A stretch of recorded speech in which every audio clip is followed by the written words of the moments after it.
Hi TNPSC buddies, welcome to Aasan academy. யாரெல்லாம் வந்துட்டு டிஎன்பிசி எக்ஸாம் வந்து ஃபர்ஸ்ட் டைம் படிக்கிறீங்க, இல்லை புதுசாக இந்த டிஎன்பிசி எக்ஸாம்னா என்ன அப்படின்னு சொல்லிட்டு கொஞ்சம் ரிசர்ச் பண்ணிட்டு இருப்பீங்களா, யூடியூப்பில் இல்லை இன்ஸ்டாகிராமில் இல்லை கூகுளில் வந்து நீங்கள் வந்து போட்டு பார்த்துட்டே இருப்பீங்கல்ல. இல்லைனா வந்துட்டு நான் யாரோ ஒருத்தங்க டிஎன்பிசி எக்ஸாம் படிச்சிருக்கிறாங்க பக்கத்து வீட்டில் இல்லை பக்கத்து தெருவில் இல்லை உங்கள் ஃப்ரெண்ட்ஸு, அவங்க வந்து எக்ஸாம் கிளியர் பண்ணிட்ட பிறகு நானும் வந்து அதை கிளியர் பண்ணணும்னு நினைக்கிறவங்க, இல்லை வந்துட்டு சில பேருக்கு ஆம்பிஷனாக இருக்கும், நான் கவர்மெண்ட் எக்ஸாம்ஸ் எழுதணும், ஸ்டேட் கவர்மெண்ட்டில் வேலை பண்ணணும், ஒரு டெப்யூட்டி கலெக்டர் ஆகணும், டெப்யூட்டி சூப்பரண்ட் ஆஃப் போலீஸ் ஆகணும் அப்படின்னு சொல்கிறவங்களுக்கெல்லாம் வந்து இந்த ஒரு வீடியோ, ஷார்ட் வீடியோ, ஒரு 10 மினிட்ஸில் நீங்கள் இப்போ தான் ஆரம்பிக்கிறீங்கன்னா இந்த வீடியோவை நீங்கள் மிஸ் பண்ணாதீங்க. எக்ஸ்பீரியன்ஸ் கேண்டிடேட்ஸ்னால் இதை ஸ்கிப் பண்ணிவிட்டு போயிட்டே இருங்க. ஓகேவா?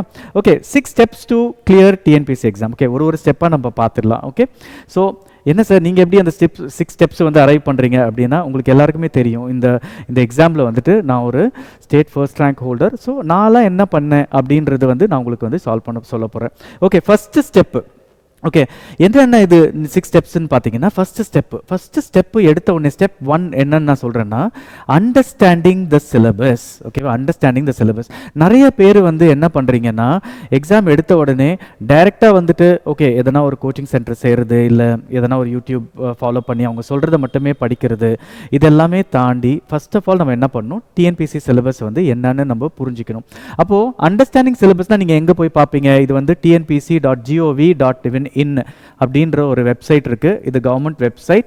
இப்போ டிஎன்பிசி வந்து அதையும் தாண்டி டெலிகிராம் சேனல் கூட ஓப்பன் பண்ணிட்டாங்க. ஸோ உங்களுக்கு வந்து அந்த சிலபஸ்ன்றது வந்து இருக்கும்ல. ஸோ அந்த சிலபஸை வந்து ஃபஸ்ட்டு நீங்கள் புரிஞ்சிக்கணும். ஓகே, நீங்கள் ஆஃபீஸர் ஆகணும்னா என்னென்ன சிலபஸ், என்னென்ன இது. ஸோ இதில் என்னென்ன ஃபஸ்ட்டு பார்த்தீங்கன்னா, the level of examination. Okay, நீங்கள் ஒரு ஜூனியர் அசிஸ்டன்ட் ஆகணும்னு விரும்புகிறீங்களா, நீங்கள் ஒரு ஆஃபீஸர் ஆகணும்னு விரும்புகிறீங்களா, இல்லை அதையும் தாண்டி நீங்கள் வந்து higher grade post of group ஒன்ல டெப்டி கலெக்டர், டிஎஸ்பி போலீஸ் ஆகணும்னு நினைக்கிறீங்கன்னா, அப்போது ஃபஸ்ட்டு லெவல் ஆஃப் எக்ஸாமினேஷன் நீங்கள் புரிஞ்சிக்கணும். அப்போது நீங்கள் எழுத போகிறது என்னது, குரூப் 1 இல்லை குரூப் 2 இல்லை குரூப் 4. அப்போ குரூப் 1, குரூப் 2, குரூப் 4னா சார் என்ன பெரிய மேஜர் சேஞ்சஸ் இருக்கா இன் டர்ம்ஸ் ஆஃப் சிலபஸ்னால் கண்டிப்பாக அதில் கொஞ்சம் சிலபஸ் சேஞ்சஸ் இருக்குது. பட் இந்த லெவல் ஆஃப் எக்ஸாமினேஷன்றது நம்ம புரிஞ்சுக்கணும். லெவல் ஆஃப் எக்ஸாமினேஷன்னா என்னதுன்னா, இந்த ஒரு குரூப் 1 எக்ஸாமுக்கும் குரூப் 2 எக்ஸாமுக்கும் பார்த்தீங்கன்னா டிகிரி ஸ்டாண்டர்ட் அப்படின்னு சொல்லிட்டு சொல்லுவாங்க. ஓகே, டிகிரி ஸ்டாண்டர்ட்னா என்னது, up to 12th standard school books, அது வந்து டிகிரி ஸ்டாண்டர்ட். இல்லைனா அப் டு காலேஜ்.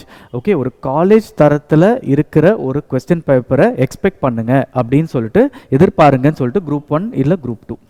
குரூப் 4 பார்த்தீங்கன்னா இது வந்து 10th ஸ்டாண்டர்ட். ஓகேவா? 10வது தரம். ஓகே, 10th ஸ்டாண்டர்ட் சிலபஸ் வரைக்குமே நீங்கள் படித்தா போதும், இந்த எக்ஸாமை நீங்கள் வந்து எழுதலாம், அப்பியர் ஆகலாம் அப்படின்னு சொல்லிட்டு சொல்கிறாங்க. நெக்ஸ்ட்டு வந்து நீங்கள் பார்க்க வேண்டியதுன்னா ஸ்கீம் ஆஃப் எக்ஸாமினேஷன். அப்போ இந்த ஸ்கீம் ஆஃப் எக்ஸாமினேஷன்னா நம்ம என்ன புரியணும்னா, எப்பவுமே வந்து ஸ்கீம் ஆஃப் எக்ஸாமினேஷன் என்னது, ஸ்டேஜஸ்னால் என்னது, சிங்கிள் ஸ்டேஜ் எக்ஸாமினேஷன். ஒன்று வந்து பார்த்தீங்கன்னா சிங்கிள் ஸ்டேஜ் எக்ஸாமினேஷன், ரெண்டாவது வந்து 2 ஸ்டேஜ் எக்ஸாமினேஷன், அப்புறம் வந்து 3 ஸ்டேஜ் எக்ஸாமினேஷன். இந்த ஸ்டேஜ்னால் ரொம்ப பெரிய வார்த்தை யூஸ் பண்ணுறேன்னு நினச்சிக்காதீங்க. சிங்கிள் ஸ்டேஜ் எக்ஸாமினேஷன்னா ஒரே எக்ஸாம், அந்த எக்ஸாமை நீங்கள் கிளியர் பண்ணிட்டீங்கன்னா உங்களுக்கு ரேங்கிங் போட்டு உங்களுக்கு சர்வீஸ் கிடச்சிடும். இதுக்கு கிளாசிக் எக்ஸாம்பிள் வந்து குரூப் 4. ஓகேவா? 2 ஸ்டேஜ் எக்ஸாமினேஷன். ஓகேவா? இந்த 2 ஸ்டேஜ் எக்ஸாமினேஷன் இப்போ கரண்ட்டில் இருக்கிறது வந்து பார்த்தீங்கன்னா group 2 and 2A examination. Okay, group 2 2A examination இருக்குது. குரூப் 2 2A எக்ஸாமினேஷனில் என்ன இருக்குன்னா, ப்ரிலிம்ஸ் இருக்குது, மெயின்ஸ் இருக்குது. மெயின்ஸை வந்துட்டு ரிட்டனில் இருக்குது, இல்லை மெயின்ஸில் வந்து அப்ஜெக்டிவ் இருக்குது. எப்படி பார்த்தாலும் 2 ஸ்டேஜ் எக்ஸாமினேஷன் தான். ஓகேவா? அதுக்கப்புறம் பார்த்தீங்கன்னா 3 ஸ்டேஜ் எக்ஸாமினேஷன். இந்த 3 ஸ்டேஜ் எக்ஸாமினேஷனில் என்ன இருக்கும்னா, ஒரு ப்ரிலிம்ஸ் பேப்பர் இருக்கும், ஒரு மெயின்ஸ் பேப்பர் இருக்கும், அப்புறம் ஒரு இன்டர்வியூ பேப்பர் இருக்கும். ஸோ இதுதான் வந்து குரூப் 1க்கான பேப்பர். ஓகே, நெக்ஸ்ட் நம்ம அண்டர்ஸ்டாண்ட் பண்ணிக்கிறது வந்து இந்த சிலபஸை நம்ம வந்து ஓப்பன் பண்ணுறோம். பார்த்தீங்களா, வெறும் சிலபஸை வந்து கடகடன்னு படிக்கக்கூடாது. இப்போது என்கிட்ட நீங்கள் கேட்டிங்கன்னா யூஸ்வலாக நான் ப்ராப்பராக சொல்லிவிடுவேன். யூனிட் 1ல் வந்துட்டு சயின்ஸ் இருக்குது, யூனிட் 2ல் கரண்ட் அஃபேர்ஸ் இருக்குது, யூனிட் 3ல் ஜியாகிரஃபி இருக்குது, யூனிட் 4ல் history and culture of India இருக்குது, யூனிட் 5ல் இந்தியன் பாலிட்டி இருக்குது, யூனிட் 6ல் இந்தியன் எக்கானமி இருக்குது, யூனிட் 7ல் வந்து என்னது இந்தியன் நேஷனல் மூவ்மெண்ட் இருக்குது, யூனிட் 8ல் வந்து தமிழ் சொசைட்டி அண்ட் கல்ச்சர் இருக்குது, அண்ட் யூனிட் 9ல் வந்து தமிழ்நாடு அட்மினிஸ்ட்ரேஷன் இருக்குது, யூனிட் 10ல் வந்து மேக்ஸ் இருக்குது. அப்போது எவ்வளோ தடவை இந்த சிலபஸை நான் பார்த்துருப்பேன் நீங்கள் நினச்சி பாருங்கள். அந்த அளவுக்கு நீங்கள் வந்து இந்த சிலபஸை ரொம்ப ரொம்ப ப்ராப்பராக ரொம்ப பக்கத்தில் போய் இதை பார்க்கணும். தட் மீன்ஸ் ஒரு சிலபஸை பிரிண்ட் அவுட் எடுத்து வச்சுட்டு டெய்லி அட்லீஸ்ட் ஒரு 2 minutes இந்த சிலபஸை நீங்கள் பார்க்க வேண்டியது இருக்குது. இந்த சிலபஸ் டீகோடிங் அப்படின்னா என்னதுன்னா, இந்த 10 யூனிட் சொன்ன பார்த்தீங்களா, இந்த 10 யூனிட்டில் என்னென்ன டாபிக்ஸ் இவங்க ஆக்சுவலாக கேட்குறாங்க, இது வந்து நம்மளுக்கு என்ன ரெலவெண்ட்டாக இருக்கா இல்லையா, இதெல்லாம் நீங்கள் செக் பண்ணணும். ஏன்னா இந்த சிலபஸை நீங்கள் வந்து ஃபுல்லாக அண்டர்ஸ்டாண்ட் பண்ணும்போது உங்களுக்கு என்ன பெனிஃபிட்ஸ் கிடைக்குதுன்னா, நீங்கள் மெட்டீரியல் சர்ச் பண்ணுவீங்க பார்த்தீங்களா, அந்த மெட்டீரியலுக்கு உங்களுக்கு ப்ராப்பராக மேட்ச் பண்ண முடியும். இல்லைனா நீங்கள் என்ன பண்ணுவீங்கன்னா, ஏதோ ஒரு அகாடமி கொடுக்குற மெட்டீரியலோ இல்லை ஏதோ ஒரு பப்ளிகேஷன்ஸ் கொடுக்குற மெட்டீரியலோ நீங்கள் ஹோலாக டிபெண்ட் பண்ணுவீங்க. எப்போவுமே அது டிபெண்ட் பண்ணக்கூடாது. எப்போவுமே ஒரு அகாடமி மெட்டீரியலோ ஒரு பப்ளிகேஷன்ஸ் மெட்டீரியலோ உங்களுக்கு வந்து ஆட் ஆன் பண்ணி, இப்போ நீங்கள் ஒரு 70% எடுக்கிறீங்கன்னா உங்களை வந்து 80% 90% அப்படி எடுக்கக்கூடிய இதுதான் வந்து ஒரு அகாடமி மெட்டீரியல், பப்ளிகேஷன் மெட்டீரியல். ஆனால் ஒரு ஸ்டாண்டர்ட் மெட்டீரியல்ஸ் இருக்கும் பார்த்தீங்களா, அது வந்து நம்மளுக்கு இந்த சிலபஸ் டீகோடிங் வச்சு தான் நம்மளால டிசைட் பண்ண முடியும். அப்போது இந்த சிலபஸ் டீகோடிங் இது பார்த்தீங்கன்னா, இப்போ எக்ஸாம்பிள் எல்லாத்துக்குமே ஒரே சிலபஸ் தான் இருக்குமானா, யூஸ்வலாக வந்து குரூப் 1ம் குரூப் 2க்கு வந்து குரூப் 1 அண்ட் குரூப் 2 இது ரெண்டுத்துக்குமே வந்து ஒரே சிலபஸ். ஓகேவா? ஆனால் குரூப் 4 வந்து பார்த்தீங்கன்னா இது கூட கொஞ்சம் கம்மியாக இருக்கும். ஏன்னா நம்மளுக்கு தெரியும் குரூப் 1 அண்ட் குரூப் 2ன்றது வந்து என்னது, ஒரு 12 டிகிரி ஸ்டாண்டர்ட் எக்ஸாம்ஸு, குரூப் 4 வந்து 10 ஸ்டாண்டர்ட் டிகிரி எக்ஸாம்ஸு. பட் இந்த சேம் வே வந்து இவங்களோட ஸ்கீம் ஆஃப் எக்ஸாமினேஷனில் வந்து எப்படி இருக்கும்னா, இந்த பேட்டர்னில் எப்படி இருக்கும்னு பார்த்தீங்கன்னா, இங்கே வந்து வெறும் குரூப் 1ல் வந்து வெறும் ஒரு ஜென்ரல் ஸ்டடீஸ் பேப்பர் இருக்கும், குரூப் 2ல் வந்து ஜென்ரல் ஸ்டடீஸ் ப்ளஸ் ஒரு லாங்குவேஜ் பேப்பர் இருக்கும், தட் இஸ் ஜென்ரல் தமிழோ இல்லை ஜென்ரல் இங்கிலீஷோ இருக்கும். இங்கேயும் அதே மாதிரி ஜென்ரல் ஸ்டடீஸ் ப்ளஸ் என்னது ஒரு லாங்குவேஜ் பேப்பர் இருக்கும். ஆனால் இது வந்து 10வது தரத்தில் இருக்கும். அப்போ பார்த்தீங்கன்னா, இப்போ எக்ஸாம்பிள் இங்கே பாருங்கள், சயின்ஸ் யூனிட் 1ல் இது வந்து குரூப் 1ஓட ஒரு சிலபஸ் எல்லாமே அப்படியே தான் இருக்கும். குரூப் 1க்கும் குரூப் 4க்கும் அப்படியே இருக்கும். ஆனால் இது ஒரு எக்ஸ்ட்ரா டாப்பிக்காக இருக்கும். Scientific knowledge, scientific temper, power of reasoning, present and futures, conceptual learning. அதே மாதிரி இங்கே பார்த்தீங்கன்னா எக்ஸாம்பிள் இந்த யூனிட் 4 சொல்கிறோம்ல, நம்ம history and culture of India, இது வந்து குரூப் 1ல் வந்து விஜயநகரம் அண்ட் பஹமனி கிங்டம்ஸ் இருக்கும். ஆனால் குரூப் 4ல் அது வந்து மென்ஷனே பண்ணியிருக்க மாட்டாங்க. சார் அதெல்லாம் படிக்கணுமா படிக்கக்கூடாதா, அதுக்கெல்லாம் வந்து நான் நெக்ஸ்ட் ஸ்டெப் சொல்கிறேன் உங்களுக்கு.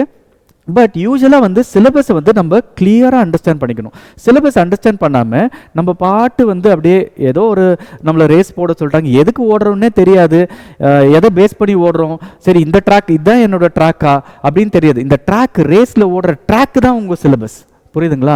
ட்ராக்கு தான் உங்களுக்கு வந்து சிலபஸ்ன்னு இது பண்ணிட்டீங்கன்னா அப்போது அந்த ட்ராக் ரொம்ப எவ்வளோ இம்பார்ட்டன்ட். நீங்கள் பாட்டு அந்த ட்ராக்கை விட்டு போனீங்கன்னா நீங்கள் மைதானத்தை விட்டே வெளில போயிடுவீங்க. ஸோ சிலபஸ்ன்றது வந்து ரொம்ப ரொம்ப இம்பார்ட்டன்ட். நெக்ஸ்ட் வந்து ஸ்டெப் 2 பார்த்துலாமா? ஸ்டெப் 2 நான் கடகடன் போகிறேன், மேக்ஸிமம் ரொம்ப டைம் வேஸ்ட் பண்ண போகிறதில்ல. இந்த ஸ்டெப் 2ன்னு பார்த்தீங்கன்னா அனலைஸ் ப்ரீவியஸ் கொஸ்டின் பேப்பர்ஸ். நிறைய பேர் இது பண்ணுறதே இல்லை. ஓகே, இது ரொம்ப ரொம்ப இம்பார்ட்டண்ட்டான ஸ்டெப் என்னை பொறுத்த வரைக்கும். ஏன்னா இந்த இதில் தான் நம்மளால் வந்துட்டு ஓகே டிஎன்பிஎஸ்சி இப்போ கரண்ட் ட்ரெண்டில், இப்போ ஆக்சுவலாக பார்த்தீங்கன்னா ஒரு 10 வருஷத்துக்கு முன்னாடியும் 5 வருஷத்துக்கு முன்னாடியும் இப்போ கரண்ட் ட்ரெண்ட்லேயும் டிஎன்பிஎஸ்சியோட எண்ணங்கள் எப்படி மாறுது, எப்படி அவங்க வந்துட்டு திங்க் பண்ணுறாங்க. இப்போ பார்த்தீங்கன்னா எல்லாமே எஸ்எஸ்சி பேட்டர்ன் எக்ஸாமினேஷனில் குரூப் 2ல் ஆக்கிட்டாங்க, குரூப் 1 வந்து அப்படியே யூபிஎஸ்சி பேட்டர்ன் ஆக்கிட்டாங்க. ஸோ அப்போது உங்களுக்கு எப்படி தெரியும், இந்த லாஸ்ட் 2 years கொஸ்டின் பேப்பர்ஸை நீங்கள் பார்க்கலனா, லாஸ்ட் 2 years மினிமம் 2 years வந்து நீங்கள் பார்க்கணும். எஸ்பெஷலி இந்த லாஸ்ட் 1 yearல வந்த எல்லா குரூப் எக்ஸாம்ஸை நீங்கள் பார்த்தீங்கனாலே ஓகே டிஎன்பிஎஸ்சி எந்த மோடில் இருக்காங்கன்றது வந்து நீங்கள் கற்றுக்கலாம். இது எல்லாமே நியூ ஸ்டூடெண்ட்ஸ்க்கு சொல்கிறேன். ஓகே, ஓல்ட் ஸ்டூடெண்ட்ஸ்க்கு இது போரிங்காக இருக்கும். ஓகே, அப்போது நம்ம வந்து இதனால எனக்கு என்ன சார் பெனிஃபிட் அப்படின்னு பார்த்தீங்கன்னா, இந்த ப்ரீவியஸ் இயர் கொஸ்டின்ஸில் நீங்கள் என்ன பண்ணணும்னா, ஓகே இந்த ஒரு 100 கொஸ்டின் கேட்டிருக்காங்களா ஜென்ரல் ஸ்டடீஸில், என்ன மாதிரி சப்ஜெக்ட்ஸில் கேட்டிருக்காங்க, ஓகே இதில் வந்து எனக்கு எதனா எப்படி இதை நான் இது பண்ணுறது, ஓகே மேக்ஸிமம் வந்து யூனிட் 8ல் கேட்டிருக்காங்களா, யூனிட் 8ன்றது வந்து தமிழ் சொசைட்டி அண்ட் கல்ச்சர் கரெக்டாக, இல்லைனா யூனிட் 10 எவ்வளோ கொஸ்டின் கேட்டிருக்காங்க. யூஸ்வலாக யூனிட் 10ன்றது மேக்ஸு எப்போவுமே 25 கொஸ்டின் வரும். ஓகே, ஸோ இது வந்து உங்களுக்கு ஒரு ஸ்ட்ராட்டஜியாக இது பண்ணுறோம். எப்போவுமே 25 கொஸ்டின் வருதுன்றது வந்து ஒரு அல்வா மாதிரி கரெக்டாக. எப்போவுமே 25 கொஸ்டின் எங்கே இருக்குது, எப்போனா ஒரு தடவை 20 கொஸ்டின் வருதுன்றது எப்படி இருக்குது. ஸோ அதால் இப்போ இல்லை unit 4 history and culture of இந்தியாவா, ஸோ எப்போவுமே வந்து ஒரு 20 கொஸ்டின் வந்துடுதா, ஓகே பாலிட்டியில் 15 கொஸ்டின் வந்துடுதா, இதை நீங்கள் பக்காவாக அப்சர்வ் பண்ணணும். ஒரு கொஸ்டின் பேப்பருக்கும் நீங்கள் மேட்ச் பண்ணணும். நான் சொல்கிறது எல்லாமே ஒரு நாள் வேலை தான். ஓகேவா, ஒரே ஒரு நாள் இல்லை பாதி நாள் வேலை தான். ஸோ இப்போ நீங்கள் வந்து 2 வருஷம் கொஸ்டின் பேப்பர் பார்த்தோன்னா டோட்டலாக நீங்கள் ஜஸ்ட் அனலைஸ் தான் பண்ண போகிறீங்க, நீங்கள் உட்காந்து சால்வ்லாம் பண்ண போகிறதில்ல. என்ன கொஸ்டின் வந்திருக்கு, என்ன பேட்டர்னில் வந்திருக்கு. செகண்ட் வந்து த பேட்டர்ன் ஆஃப் கொஸ்டின்ஸ். அப்போது நம்ம அண்டர்ஸ்டாண்ட் பண்ணிக்கணும் பேட்டர்ன் ஆஃப் கொஸ்டின்ஸ்னால் என்னது, அசெஷன் ரீசனிங் கொஸ்டினா, ஸ்டேட்மெண்ட் பேஸ்டு கொஸ்டினா, choose the odd one out in terms of odd pairs, choose the correct pairs, incorrect pairs அப்படின்னு கேட்குறாங்களா, ஓகேவா? இல்லை ஒரு ரீசனிங் பேஸ்ட் ஆஃப் கொஸ்டின்ஸா, இல்லை டைரெக்டாக ஃபேக்சுவல் கொஸ்டின்ஸா? ஸோ இது மேட்ச் த ஃபாலோவிங்கா? ஸோ இது வந்து உங்களுக்கு என்ன பண்ணுன்னா, நீங்கள் பார்த்தீங்க ஓகே 100 கொஸ்டினுக்கு இந்த மாதிரிலாம் கேட்குறாங்க அப்படின்றது உங்களுக்கு ஒரு ஐடியா வந்துடும், ஓகேவா? ஸோ அது எங்கே வேறு நீங்கள் இது பண்ணலாம். குரூப் 1ல் எப்படி கேட்குறாங்க, குரூப் 2ல் எப்படி கேட்குறாங்க, குரூப் 4ல் எப்படி கேட்குறாங்க. ஆக்சுவலாக குரூப் 1லேயும் பார்த்தீங்கன்னா maximum assertion reasoning statement based question நிறையா இருக்கும். ஆனால் குரூப் 4லலாம் பார்த்தீங்கன்னா ஓரளவுக்கு டைரக்ட் கொஸ்டின்ஸாக இருக்கும். ஸோ இதெல்லாம் உங்களுக்கு அனலைஸ் பண்ணுறதுக்கு ரொம்ப ரொம்ப வசதியாக இருக்கும். நெக்ஸ்ட் வந்து த டிகிரி ஆஃப் கொஸ்டின்ஸ். அப்போ டிகிரி ஆஃப் கொஸ்டின்ஸ்ன்றது வந்து எப்படின்னா, ஒரு குரூப் 4க்கு வந்து என்ன தரம் நம்மளுக்கு தெரியும், 10th ஸ்டாண்டர்ட். ஆனால் நீங்கள் வந்து இப்போ லாஸ்ட் டைம் குரூப் 4 அதுக்கு முந்தின டைம் குரூப் 4 நீங்கள் எழுதிருந்தீங்கன்னா உங்களுக்கு தெரியும். இது வந்து 10th ஸ்டாண்டர்டு தாண்டி ஒரு 12th ஸ்டாண்டர்ட் வரைக்குமே, டிகிரி ஸ்டாண்டர்ட் வரைக்குமே கொஸ்டின்ஸ் இருக்குது. ஸோ இது வந்து நான் எதுக்கு அந்த சிலபஸ் போயிட்டு அப்புறம் நான் ப்ரீவியஸ் இயர் போயிருக்கேன்னா, சிம்பிள். இதுலேருந்து உங்களுக்கு என்ன தெரியுது, ஓகே சிலபஸ் மட்டும் இல்லை, செகண்ட் கைடு வந்து நம்மளுக்கு ப்ரீவியஸ் இயர் கொஸ்டின்ஸ். சிலபஸ் என்ன கொடுத்தாலும் நான் ப்ரீவியஸ் இயர் கொஸ்டினை வச்சு நான் அதை மேட்ச் பண்ணுவேன். அப்போ நான் குரூப் 4 எக்ஸாமுக்கு நான் வெறும் 10th ஸ்டாண்டர்ட் மட்டும் படிப்பேனா, இல்லை 12th வரைக்கும் படிப்பேன். ஸோ இதெல்லாம் வந்து நான் ரொம்ப மைன்யூட் டீடைல்ஸ் நெக்ஸ்ட் லெவலில் நீங்களே பார்த்துப்பீங்க. நான் உங்களுக்கு ஓவராலாக தான் பிக்சர் சொல்கிறேன், okay? So degree of questions important. Next வந்து பார்த்தீங்கன்னா ஸ்டெப் 3, சூஸிங் ஸ்டடி மெட்டீரியல்ஸ். நிறைய பேர் ஸ்டார்டிங்லே இங்கே தான் ரொம்ப ரொம்ப பெரிய மிஸ்டேக் பண்ணிவிட்டு அப்புறம் ஒரு வருஷம் பொறுத்துட்டு ஐயோ நான் என்ன பெரிய தப்பு பண்ணிட்டேன்னு சொல்லிட்டு திரும்பி பார்க்கும்போது ஒரு 2 எக்ஸாமை முடிச்சிருப்பாங்க, கரெக்டாக படிச்சிருக்கவே மாட்டாங்க. சில பேர் என்ன பண்ணுவாங்க, சிலபஸ் எல்லாம் பார்த்துட்டு வெறும் அந்த சாப்டருக்கு இதுதான், அந்த சாப்டருக்கு இதுதான். நிறைய பேர் என்ன பண்ணுறாங்கன்னா, ஒரு டெஸ்ட் பேட்சில் ஜாயின் பண்ணிடுறாங்க. அவங்க என்ன பண்ணுறாங்க, அவங்களே வந்துட்டு நாங்களே ஸ்டடி மெட்டீரியல்ஸ் கொடுத்துட்றோம், நீங்கள் அதை படித்தா மட்டும் போதும்னு சொல்லிடுறாங்க. அதெல்லாம் இருக்கிறதுலேயே ரொம்ப ரொம்ப தப்பான ஒரு அப்ரோச், ஓகே? இப்போ ஏன் நான் அப்படி சொல்றேன், நீங்க சிலபஸை வந்து ப்ராப்பரா டீகோட் பண்ணீங்கன்னா எல்லா வார்த்தைகளும் எல்லா வேர்ட்ஸும் ஸ்கூல் புக்ல இருந்து தான் எடுத்திருப்பாங்க. அது ஏன் அப்படி பண்றாங்க, ஏன்னா ஆப்வியஸா ஒரு ஸ்கூல் புக்குன்றது வந்து எல்லாருக்குமே ஆக்சசபிளான ஒரு மெட்டீரியல், ஓகே? தட் இஸ் ஒரு ஏழையான ஒரு மாணவருக்கும் ஒரு ஸ்கூல் புக் வந்து ஒரு லெஸ்ஸான ப்ரைஸ்க்கு வந்து கிடச்சிடும், கரெக்டாக? இப்போ வேறு எதுனா பப்ளிகேஷன்ஸ் இதெல்லாம் ரொம்ப ஹை அண்ட் பப்ளிகேஷன் பண்ணிங்கன்னா 800 ரூபாய் 900 ரூபீஸ்க்கெல்லாம் வந்து புக்கு விற்பாங்க. அப்போ இவங்க என்ன பண்ணுறாங்க, ஒரு ஸ்கூல் புக் வந்து 200 ரூபாய் 150 ரூபாயில் உங்களுக்கு வந்து ஸ்கூல் புக்ஸ் கிடச்சிரும். அது இல்லாமல் அதோட தரமும் அதோட குவாலிட்டியும் checked by so many authors, கரெக்டாக? அதே நேரத்தில் என்ன பண்ணுறாங்க, அந்த ஸ்கூல் புக்லேருந்து எக்ஸ்ட்ராக்ட் எடுக்கிறாங்க. அந்த வேர்ட்ஸ் அப்படியே இருக்கும், அப்படியே இருக்கும். காந்தியன் மூமெண்ட்னா காந்தியன் மூமெண்ட் அதுலேயே இருக்கும். நீங்கள் ஸ்கூல் புக்கை வச்சுட்டு சிலபஸ் எடுத்து பார்த்தீங்கன்னா மேக்ஸிமம் கிட்டத்தட்ட 70% ஆஃப் த சிலபஸ் வந்து உங்களுக்கு இதுக்குள்ளேயே வந்துடும். ஸோ அப்போ நீங்கள் என்ன பண்ணணும், உங்கள் கையில் எல்லாருக்கிட்டையும் வந்து நான் இப்போ வந்து என்ன நீங்கள் பண்ணணும்னு சொல்ல மாட்டேன், இதுதான் நான் சொல்கிறேன். அப்போது நீங்கள் ஸ்கூல் புக்ஸ் பார்க்க வேண்டியது இருக்குது. ஸ்கூல் புக்ஸ் எல்லாமே இந்த எக்ஸாம் கிளியர் பண்ண முடியாதுன்றது வந்து நீங்கள் நம்பிக்கை வச்சுக்கணும். அப்போ 6 to நீங்கள் டிகிரி எக்ஸாம் எழுதுறீங்கன்னா 6 to 12th ஸ்டாண்டர்ட் எல்லாமே படிச்சாகணும். 10th ஸ்டாண்டர்ட் லெவலுக்கு எக்ஸாம் எழுதுறீங்கன்னா குரூப் 4 எழுதுறீங்கன்னா அப்போ நீங்கள் 6 to 10th படிக்கணும். ஆனால் எங்கெல்லாம் 11th and 12th படிக்கணுன்றது வந்து உங்களுக்கு ப்ரீவியஸ் இயர் கொஸ்டின்ஸ் வந்து உங்களுக்கு ஹெல்ப் பண்ணும், ஓகேவா? நெக்ஸ்ட் வந்து ஒரு கொஸ்டின் பேங்க். இந்த கொஸ்டின் பேங்க்ன்றது வந்து எக்ஸ்ட்ரீம்லி இம்பார்ட்டன்ட். எல்லாரும் என்ன நினைக்கிறாங்கன்னா, வெறும் நான் ப்ரீவியஸ் இயர் கொஸ்டின்ஸை வந்து நான் சால்வ் பண்ணுவேன், அதே சரி அப்படியே சால்வ் பண்ணால் கூட பரவாயில்ல. என்ன பண்ணுவாங்க, எக்ஸாம் வரைக்குமே படிச்சுட்டு லாஸ்ட் 10 நாளில் இல்லை 20 நாளில் நான் வெறும் கொஸ்டின் போட்டு பார்க்க போகிறேன் அப்படின்னு சொல்லுவாங்க. இதோட ஒரு ராங் ப்ராக்டிஸ் எதுவுமே இல்லை. எப்போவுமே வந்து நம்மளுக்கு புரிஞ்சுக்கணும், எக்ஸாமில் வந்து நம்ம எழுதும்போது நம்ம கொஸ்டின் தான் டிக் பண்ணுறோம். நம்ம நாலேஜ் யாரும் வந்து வைவா மாதிரி யாரும் கேட்கறது இல்லை. அப்போது நம்மளுக்கு என்ன கிளியராக தெரியணும்னா, நம்ம ஒரு கொஸ்டின் நம்ம படிக்கிறோம்னா அதுக்கு நம்ம ஆன்சர் டிக் பண்ண போகிறோம். அப்போ நம்ம எவ்வளோ தடவை அந்த வந்து ப்ராக்டிஸ் பண்ணியிருக்கிறோம், அந்த மோடு ஓஎம்ஆரில் எவ்வளோ தடவை ஷேர் பண்ணியிருக்கிறோம். ஒரு ஓஎம்ஆர் ஷேர் பண்ணுறதுக்கும் 2 செகண்ட் 3 செகண்ட் ஆகும். ஸோ கிட்டத்தட்ட 15 நிமிஷம் நீங்கள் வெறும் ஷேடிங்லேயே இது பண்ணுவீங்க. அப்போ எவ்வளோ ப்ராக்டிஸ் இருக்குது உங்களுக்கு. அப்போ நீங்கள் டெய்லி கொஸ்டின்ஸ் வந்து நீங்க சால்வ் பண்றீங்களா, அப்போ நீங்க சால்வ் பண்றீங்கன்றது வந்து ஓரளவுக்கு நல்ல கொஸ்டின் பேங்க் இருந்தா, அதுல எல்லா கொஸ்டின் பேங்க்ல 1-2 எரர் இருக்கும். நம்மளுக்கு அதெல்லாம் தேவையில்லை. நம்மளுக்கு என்னது, ஒரு ப்ராப்பர் கொஸ்டின் பேங்க் அது இருக்கா.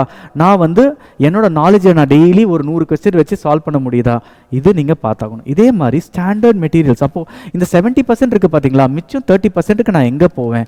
இந்த 30%க்கு இப்போ எக்ஸாம்பிள் நான் ஜஸ்ட் ஒரு இதுக்காக எக்ஸாம்பிள் சொல்கிறேன். இப்போ லக்ஷ்மிகாந்த் பாலிட்டி, இந்தியன் பாலிட்டிக்கு வந்து லக்ஷ்மிகாந்த்ன்றது வந்து பேர் போன புக்கு. ஸோ அந்த புக்கிலேருந்து தான் நம்மளுக்கு நிறைய கொஸ்டின்ஸ் எடுக்கிறாங்கன்றதும் நிறைய பேர் தெரியும். அதே மாதிரி மேக்ஸுக்கு வந்து ஒரு RS அகர்வால், சரியா? இப்போ அந்த மாதிரி நீங்கள் வந்துட்டு நீங்கள் இது பண்ணணும், சூஸ் பண்ணணும். இப்போ ஜென்ரல் இங்கிலீஷ்க்கு பார்த்தீங்கன்னா இப்போ ஆசான் பப்ளிகேஷன் நம்ம வந்து we are very very known in front of all the students. நம்ம general English we are there for 6-7 years. So அந்த மாதிரி ஒரு ஸ்டாண்டர்ட் மெட்டீரியல்ஸ் இருக்கா. அப்போ கூட நான் என்ன சொல்கிறேன், இந்த ஸ்டாண்டர்ட் மெட்டீரியல்ஸ் வந்து ஸ்கூல் புக்ஸுக்கு சப்ஸ்டிடியூட் இல்லை, ஸ்கூல் புக்ஸோட ஆடட் தான். ஸோ அது நீங்கள் புரிஞ்சுக்கணும். ஓகேவா? நெக்ஸ்ட்டு ஸ்டெப் 4 என்ன சார் நான் பண்ணணும்?